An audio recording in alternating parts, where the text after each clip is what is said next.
Hi అండి. Welcome back to our channel Srihani vlogs and tips. ఈరోజు మా మిద్దె తోటలోని కొన్ని రకాల చామంతులను అయితే చూపిస్తాను.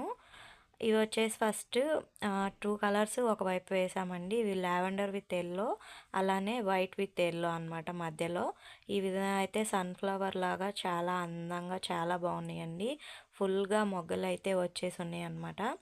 ఇవొచ్చి మనకి రెగ్యులర్‌గా యూజ్ చేసే చామంతి పూలు ఇవి. పెద్ద చామంతులు అంటారు కదండీ! ఫ్లవరింగ్ కూడా మాకైతే చాలా పెద్దగా వచ్చిందనమాట. బావున్నాయి. ఇవి ఇప్పుడే వస్తున్నాయి. అందుకనే చూపిస్తున్నాను.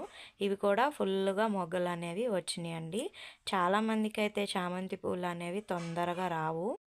అలాంటి సమస్య మీకు కూడా ఉంది అనుకుంటే గనక, అంటే మొగ్గలొచ్చి విరవకుండా రాలిపోతా ఉంటాయి. అలా వచ్చేటప్పుడు ఏం చేస్తారంటే, ఆ మొగ్గల్ని ప్రూనింగ్ చేసేయండి. అంటే కట్ చేసేసేయండి. కట్ చేసేస్తే ఆ మొగ్గలంత వరకు మళ్ళీ చిగుర్లొచ్చి మీకు మళ్ళీ మొగ్గలనేవి స్టార్ట్ అవుతాయి. అప్పుడు ఫ్లవరింగ్ అనేది మొదలవుతుందండి.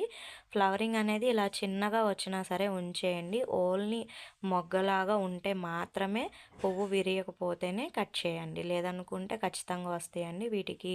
అప్పుడప్పుడు వీటికి ఫీడింగ్ అనేది ఇచ్చుకోండి. ఇవి వచ్చేసి తురకబంతి అంటారు. మీరేమని పిలుస్తారనేది కామెంట్ చేయండి. ఈ వీడియో నచ్చినట్లయితే లైక్ అండ్ సబ్స్క్రైబ్.